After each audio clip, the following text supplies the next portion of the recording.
Hello বন্ধুরা, trail বেজার ভাইবসের আরেকটি ব্লগে আপনাদেরকে স্বাগত জানাই। আজকের ব্লগটা হলো গুফি স্পেশাল। তো আজকের এই ব্লগটাতে আপনাদেরকে আমরা দেখাবো গুফির একটি ছোট্ট মিনি ব্লগ। তো আমাদের প্রিভিয়াস যে ব্লগগুলো ছিল থাইল্যান্ডে, তাদের মধ্যে একটা ব্লগ এখনো পর্যন্ত আমাদের দেওয়া হয়নি। তো সেই লাস্ট ব্লগটা আমরা পরে দেব, কারণ মাঝখানে অনেক কিছু ঝড় ঝঞ্ঝাটের মধ্যে দিয়ে আমরা গেছি। তো এই আমাদের এই পুচকে বাচ্চাটার অনেক কিছু শরীর খারাপ হয়েছিল। তো এই শরীর খারাপে কিছুটা সেরে উঠেছে। তার জন্য আজকে ওকে নিয়ে আমরা একটু পাটুলিতে যাব, আমাদের বাড়ির সামনেই। এবং আজকেও ভালো কথা আপনাদেরকে বলাই হলো না, সেটা হচ্ছে আজকে গুফির জন্মদিন, পয়লা বৈশাখে। আর আপনাদের সবাইকে শুভ নববর্ষের প্রীতি শুভেচ্ছা, আন্তরিক অভিনন্দন এবং ভালোবাসা। তো চলুন ব্লগটা আজকে শুরু করা যাক। সবাই রেডি হয়ে গেছি আমরা, দেখেছেন মা আর ছেলে একই রকমের জামা কাপড় ম্যাচিং করে পড়েছে। আর গুফি ঘুরতে যাওয়ার নাম হলেই গুফির আর তর্স হয় না।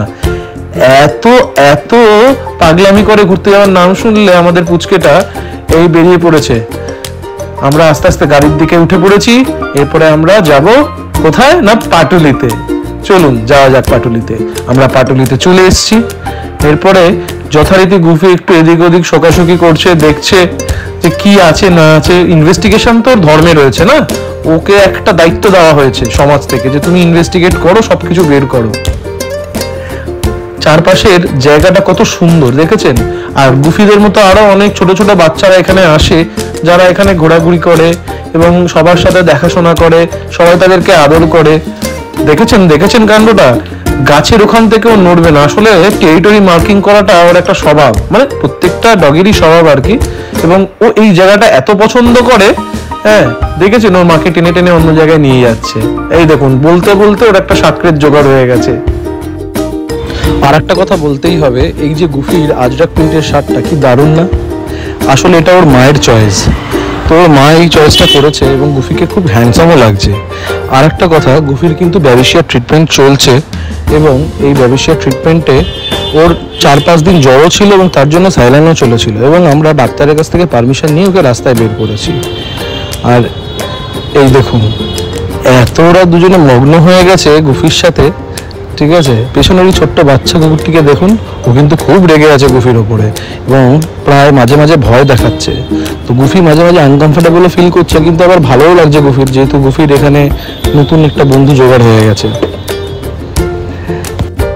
এবার গুফি আমাকে বলছে ওকে নিয়ে যেতে অন্য জায়গায়। তো আমি ভাবছিলাম যে গুফিকে একটু অন্য জায়গায় নিয়ে গেলে কেমন হয়, কারণ অনেকক্ষণ ধরে গুফি এখানে রয়েছে এবং আমরা আজকে এই উদ্দেশ্য নিয়ে বেরিয়েছি যে গুফিকে একটু ঘুরবো ফিরবো।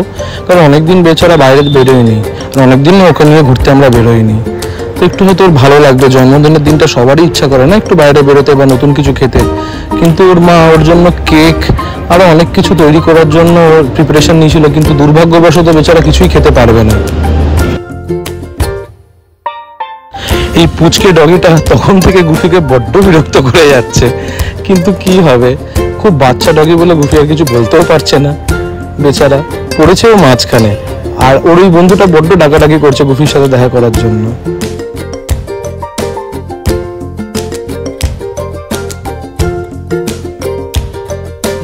এর মধ্যেই আমি গুফিকে নিয়ে অন্য জায়গায় একটু ঘুরতে চলে গেছিলাম, কিন্তু আবার গুফি টেনে টেনে আমাকে সেই জায়গায় আবার ফিরিয়ে নিয়ে আসলো। কারণ ওর বন্ধুকে খুব মিস করছিল।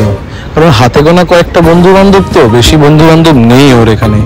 আর হাতে গোনা কয়েকটা কুকুরই এই দিনকে এসেছিল, কারণ এত ভিড় হয়েছিল পাটুলিতে আর বলার মতো না। মানুষের এত ঢল নেমেছিল পয়লা বৈশাখের দিন। তো আমাদের এই পোষ্যগুলোকে বা বাচ্চাগুলোকে নিয়ে বেরোনোটা একটু মুশকিল হয়ে যায় এই এত ভিড়ের মধ্যে। তবুও দেখুন সবাই, মানে যারা নিজেদের পোষ্য রয়েছে তাদেরকে নিয়ে বেরোনোর জন্য অতীব আগ্রহী এবং উৎসাহী। তারপরেও গুফিকে নিয়ে আমরা বেরিয়েছি, আবার ও বন্ধুর কাছে চলে এসছে।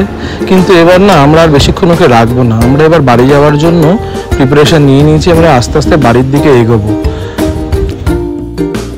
আগের বছর জন্মদিনে ও টিক ফিভার ধরা পড়েছিল এবং এই বছর জন্মদিনে ওর আবার ব্যাবিশিয়া ধরা পড়েছে এবং 4-5 দিন আগে থেকে বড্ড ভুগেছে আমার বাচ্চাটা। স্যালাইন চলেছে, ওষুধ চলেছে অনেকগুলো, কিন্তু তার মধ্যেও যখন একটু সুস্থ হয়েছে তখন ওকে নিয়ে একটুখানি আনন্দ দেওয়ার জন্য আমরা বেরিয়েছি। এবং আজকে এইখানে আমাদের এই ছোট্ট ব্লগটা আমরা শেষ করছি। আপনারা প্লিজ ওর জন্য প্রে করবেন এবং ওকে আশীর্বাদ করবেন যাতে ওর পরবর্তী জীবন আরও অনেক সুস্থভাবে কাটে। টাটা সবাইকে, শুভ নববর্ষ, বাই।